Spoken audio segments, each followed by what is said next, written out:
ઈષ્ટદેવ ભગવાન શ્રી સ્વામિનારાયણ સભામાં ઉપસ્થિત પૂજનીય સંતો બધા હરિભક્તોને ભાવથી જય શ્રી સ્વામિનારાયણ, જય શ્રી કૃષ્ણ.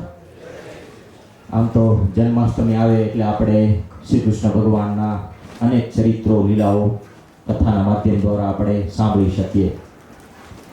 શ્રી કૃષ્ણ ભગવાનનું જીવન જોઈએ તો અનેક મેસેજ આપણને આપે છે.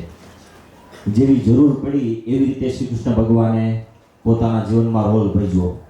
ક્યાંક પ્રાર્થના કરવાની જરૂર પડી તો પ્રાર્થના કરી, ક્યાંક નમવાની જરૂર પડી તો નમ્યા, ક્યાંક સેવાની જરૂર પડી તો સેવા કરી, ક્યાંક શાંતિદૂત તરીકે જવાની જરૂર પડી ત્યાં શાંતિદૂત તરીકે ગયા, ક્યાંક યુદ્ધની જરૂર પડી તો યુદ્ધ કર્યું. તો આવા શ્રી કૃષ્ણ ભગવાન છે, એમના જીવનમાંથી અનેક વસ્તુઓ આજે આપણે શીખવા મળે છે. પણ એમાંથી 5 મેસેજ કે આપણા પ્રેક્ટિકલ લાઈફમાં પણ ઘણી વાર ઉપયોગી થાય, તો આ 5 મેસેજની આજે આપણે થોડી ઘણી વિચારણા કરશું. તો પહેલો મેસેજ તો શ્રી કૃષ્ણ ભગવાન આપણને એ આપે છે કે ભાઈ માણસ જેવા કર્મ કરે છે એવું એને ફળ ભોગવવું પડે છે.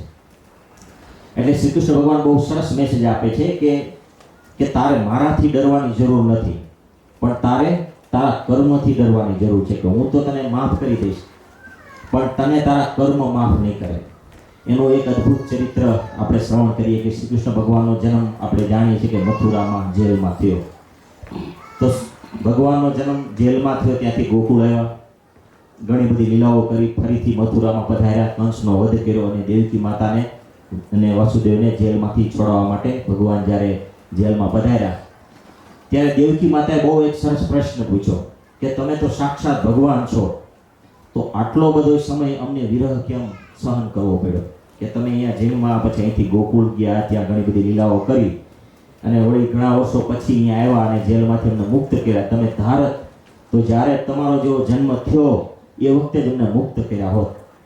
ત્યારે શ્રી કૃષ્ણ ભગવાને બહુ સરસ જવાબ આપ્યો કે માતા, રામ અવતારમાં તે મને અને કૌશલ્યાને વિરહ નહોતો સહન કરાવવો પડ્યો. એટલે દેવકી માતા બોલ્યા કે એટલે એનો મિનિંગ શું થાય? તો કે રામ અવતાર વખતે તું કઈ માતા હતી અને તે મને વનવાસ માટે મોકલ્યો ત્યારે મેં અને કૌશલ્યા માતાએ ઘણો બધો વિરહ સહન કરવો પડ્યો હતો. તો એના ફળ સ્વરૂપે આજે તમારે વિરહ સહન કરવો પડ્યો. એટલે કઈ માતા, દેવકી માતા બોલ્યા તો કૌશલ્યા માતા કોણ છે? તો કે એ યશોદા માતા, એ કૌશલ્યા માતા છે. ત્યારે દેવકી માતાને ઘણી બધી વાત સમજાણી. એટલે પહેલો મેસેજ શ્રી કૃષ્ણ ભગવાન આપણને એ આપે છે કે ભાઈ કર્મ કરવામાં બહુ ધ્યાન આપણે રાખવું જોઈએ. એટલે આપણે એવા કર્મો જીવનમાં કરવા જોઈએ કે એનાથી કોઈને દુઃખ ન થાય, કોઈને હાનિ ન પહોંચે, એવા સારા કર્મો આપણે જીવનમાં કરવા જોઈએ. એટલે પહેલો મેસેજ શ્રી કૃષ્ણ ભગવાન એ આપે છે. બીજો મેસેજ એ આપે છે કે જીવનમાં આપણી પાસે પૈસા હોય કે ધન સંપત્તિ હોય કે કોઈ સત્તા હોય તો એનો દેખાડો ન કરવો જોઈએ જીવનમાં ક્યારે. હવે શ્રી કૃષ્ણ ભગવાનના જીવનમાં આપણે જોઈએ કે પોતે એટલા સમર્થ હતા, છતાંય મહાભારતનો યુદ્ધનો સમય હોય તો શ્રી કૃષ્ણ ભગવાન શું કહે કે ભાઈ હું તો રથ ચલાવીશ. શાંતિદૂત તરીકે જાય અને મોટી સભામાં ભગવાનનું ઘોર અપમાન થાય તોય પણ ભગવાન સહન કરે. પાંડવો મોટો યજ્ઞ કરે અને યજ્ઞ કરવામાં બધાની સેવાની વહેંચણી કરવામાં આવે તો શ્રી કૃષ્ણ ભગવાન શું કહે કે ભાઈ મારે તો આ સાધુ સંતોના ચરણની સેવા કરવી છે, એના ચરણો ધોવા છે, મારે તો આ સેવા કરવી છે. શિશુપાલ હતો, એનું મૃત્યુ શ્રી કૃષ્ણ ભગવાનના હાથે લખેલું એવી એમને ફઈને ખ્યાલ આવ્યો. એટલે ફઈએ શ્રી કૃષ્ણ ભગવાનને બોલાવ્યા અને વાત કરી કે ભાઈ ગમે એવું થાય પણ તમે શ્રી કૃષ્ણ ભગવાનને મારતા નહીં.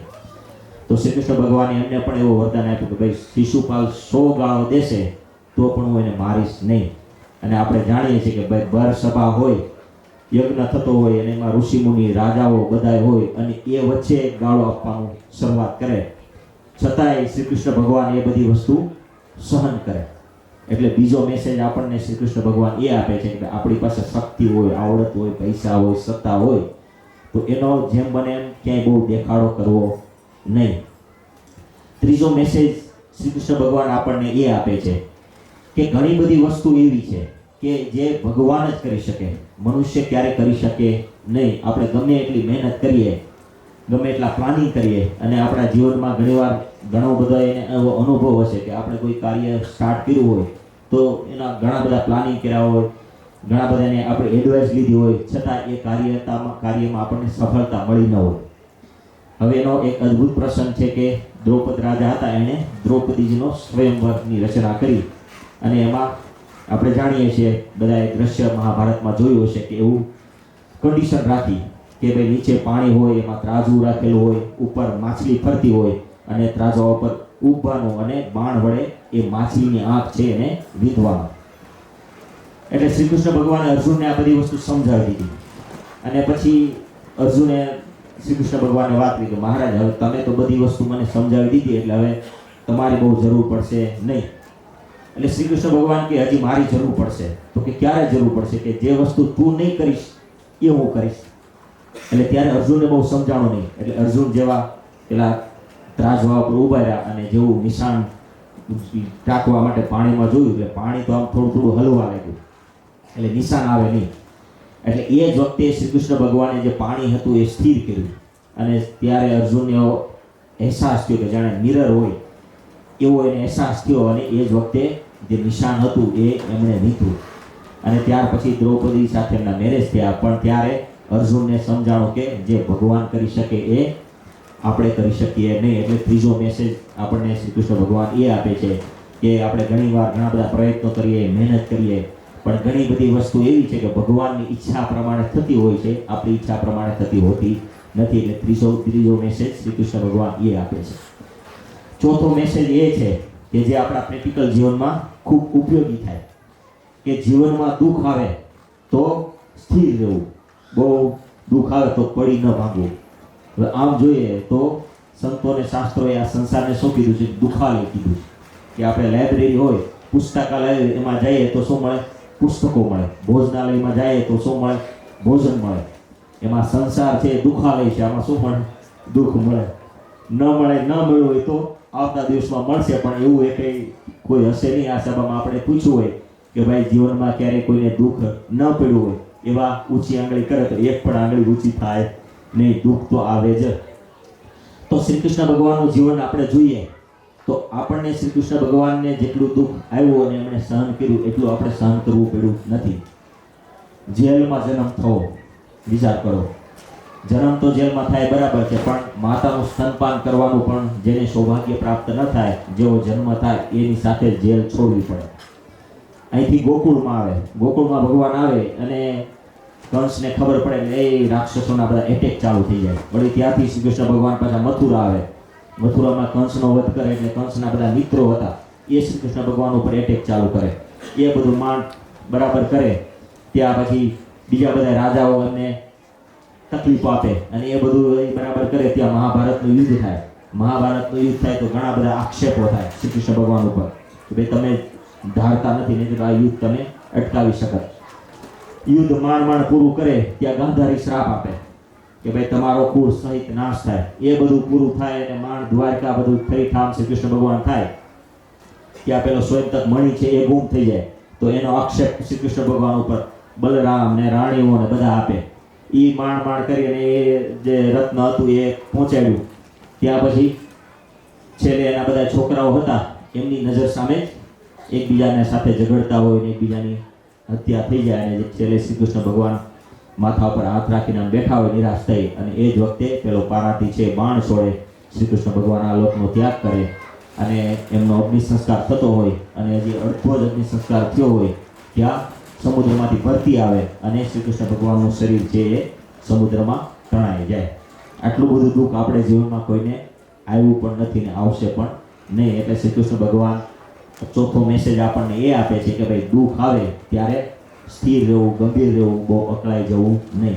પાંચમો અને છેલ્લો મેસેજ બહુ સરસ છે કે જીવનમાં કોઈ પણ વસ્તુ આપણને પ્રાપ્ત થઈ હોય તો એનો ઈગો ક્યારેય ન કરો, અહંકાર ન કરવો. આપણે જાણીએ છીએ કે કોઈ પણ માણસ હોય એને જરા પણ કઈ વસ્તુનો ઈગો હોય તો એ માણસ આપણને ગમે નહીં. એનો એક અદ્ભુત પ્રસંગ કહી અને હું વાતને પૂર્ણ કરીશ. શ્રી કૃષ્ણ ભગવાન બેઠા છે અને એ જ વખતે રૂક્ષ્મણીજી ત્યાં પધાર્યા. એટલે રૂક્ષ્મણીજીએ શ્રી કૃષ્ણ ભગવાનને વાત કરી કે પ્રભુ રામ અવતાર વખતે સીતા માતા હતા એનાથી હું થોડીક વધારે આમ સદગુણે અને રૂપે બરાબર છું. એટલે શ્રી કૃષ્ણ ભગવાનને એમ થયું કે ભાઈ રૂક્ષ્મણીજીને થોડોક ઈગો આવી ગયો છે, પણ શ્રી કૃષ્ણ ભગવાન કાંઈ પછી બોલ્યા નહીં. આટલું પતે ત્યાં ગરુડજી પધાર્યા. એટલે ગરુડજીએ શ્રી કૃષ્ણ ભગવાન વાત કરી કે પ્રભુ મારા જેટલું તેજ આ દુનિયામાં કોઈ નથી. તમે સંકલ્પ કરો અને હું ત્યાં પહોંચી જાઉં અને મોટા મોટા યુદ્ધો છે એ પણ મેં તમને જીતાડ્યા છે. તમને કેમ લાગે? એટલે શ્રી કૃષ્ણ ભગવાન ત્યાં કઈ બોલ્યા એટલે ગરુડજીને થોડોક ઈગો કે અહંકાર આવી ગયો.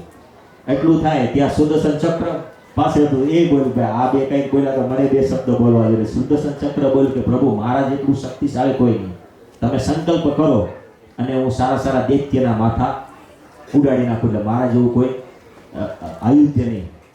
એટલે શ્રી કૃષ્ણ ભગવાન ત્યારે એટલું બોલ્યા કે જો આ બધા પ્રશ્નો એવા છે કે આનો જવાબ હું નહીં આપી શકું, આપણે હનુમાનજી મહારાજને બોલાવીએ અને હનુમાનજી મહારાજ જ આ બધા પ્રશ્નોના જવાબ આપશે. કારણ કે ભગવાનને ખબર હતી કે આ બધાને ઈગો કે અહંકાર આવી ગયો, એટલે ઈગો અને અહંકાર છે એ ઉતારવો એ જરૂરી છે. એટલે ગરુડજીને વાત કરી કે તમારી જેટલું તેજ તો આ દુનિયામાં કોઈ છે નહીં, તમે જેમ વાત કરી, માટે તમે વૈકુંઠમાં જાઓ, હનુમાનજી મહારાજને બોલાવો, એ તમારા બધા પ્રશ્નોના જવાબ આપશે. એટલે ગરુડજી મહારાજ ગયા વૈકુંઠમાં, હનુમાનજીને પ્રાર્થના કરી. હનુમાનજી બોલ્યા કે કામ કરો, તમે જાઓ અને હું થોડીક વારમાં જ આવું છું. એટલે ગરુડજીને તો ઈગો હતો કે મારી જેટલું તો સ્પીડ કોઈની છે ને, એટલે હનુમાનજી મહારાજને વાત કરી કે તમે મારી ઉપર બેસી જાઓ, હું તમને ફટાફટ પહોંચાડી દઈશ. એટલે હનુમાનજી મહારાજ કે નહીં, તમે જાઓ, હું મારી રીતે આવીશ. એટલે ગરુડજી તો ફટાફટ નીકળી ગયા. હવે દ્વારકામાં આવ્યા. હવે ગરુડજીને તો એવું હતું કે ભાઈ મારી જેટલું તો સ્પીડ કોઈની છે ને, એટલે હનુમાનજી તો આવતા અમને ટાઈમ લાગશે. પણ ગરુડજી જેવા વૈકુંઠમાંથી દ્વારકા પધાર્યા, શ્રી કૃષ્ણ ભગવાન પાસે પહોંચ્યા, ત્યાં તો હનુમાનજી ત્યાં એની પહેલા પહોંચી ગયા. એટલે ગરુડજીને કઈ ઉપદેશ આપવાની જરૂર પડી નહીં, એનો તો અહંકાર ઉતરી ગયો. હનુમાનજી મહારાજ જેવા શ્રી કૃષ્ણ ભગવાન પાસે આવ્યા એટલે બોલ્યા કે પ્રભુ આ રામ ભગવાન વખતે તો સીતા માતા જેવા સદગુણી માતા આપની બાજુમાં બિરાજતા હતા, આ દાસી જેવા લાગતા કોને બેસાડ્યા? એટલે રૂક્ષ્મણીજી છે એમનો પણ અહંકાર ઉતરી ગયો. એને એમ થયું કે આમણે તો મને દાસીમાં ગણના કરી, એટલે એમનો પણ અહંકાર ઉતરી ગયો. પછી શ્રી કૃષ્ણ ભગવાન બોલ્યા, હનુમાનજીને વાત કરી, હનુમાનજી મહારાજ તમે જ્યારે અહીંયા અંદર પ્રવેશ કર્યો ત્યારે બહાર સુદર્શન ચક્ર હતું અને અમે ખાસ એમને આજ્ઞા કરેલી કે અંદર કોઈને પ્રવેશ કરવા દેતા નહીં, તો તમે કઈ રીતે અહીંયા આવ્યા? તો એ જ વખતે હનુમાનજી મહારાજે મોઢામાંથી સુદર્શન ચક્ર કાઢ્યું. ભાઈ હું આવ્યો ત્યારે મને સુદર્શન ચક્રે રોક્યો, પણ મેં પછી સુદર્શન ચક્રને મારા મોઢામાં ધારણ કરી લીધું, એટલે આ લ્યો તમારું સુદર્શન ચક્ર. એમ કરી સુદર્શન ચક્ર શ્રી કૃષ્ણ ભગવાન પાસે મૂક્યું, એટલે સુદર્શન ચક્રનો પણ અહંકાર ઉતરી ગયો. તો આવી રીતે શ્રી કૃષ્ણ ભગવાને ત્રણે ત્રણનો અહંકાર ઉતાર્યો. એટલે પાંચમો સરસ મેસેજ એ છે કે જીવનમાં આપણી પાસે રૂપિયા હોય, સત્તા હોય, રૂપ હોય, ગુણ હોય, એનો ક્યારેય અહંકાર કરાય નહીં. કારણ કે ભગવાન એવા છે કે એ અહંકાર છે એને કોઈ પણ રીતે ઉતારે છે. એટલે આવા શ્રી કૃષ્ણ ભગવાન એ એમના જીવન ઉપર ઘણા બધા પુસ્તકો પણ લખેલા છે. આપણને જાણીને આશ્ચર્ય થશે કે ડૉક્ટર ઉદય મિશ્રાએ એક પુસ્તક લખ્યું, એનું નામ છે કે management wisdom of lord Shri Krishna. તો એ પુસ્તક છે એ આજે અમેરિકાની હાવર્ડ યુનિવર્સિટીમાં ઓફિશિયલી ભણાવવામાં આવે છે અને સ્ટુડન્ટો એ પુસ્તકો ભણે છે. એટલે આવા શ્રી કૃષ્ણ ભગવાન ઘણા બધા મેસેજ આપણને આપે છે. એટલે આજના દિવસે શ્રી કૃષ્ણ ભગવાનના ચરણમાં આપણે પ્રાર્થના કરીએ કે આવા શ્રેષ્ઠ સદગુણો આપણા જીવનમાં આવે, એવી પ્રાર્થના સાથે વિરમોશું. અસ્તુ. જય સ્વામિનારાયણ.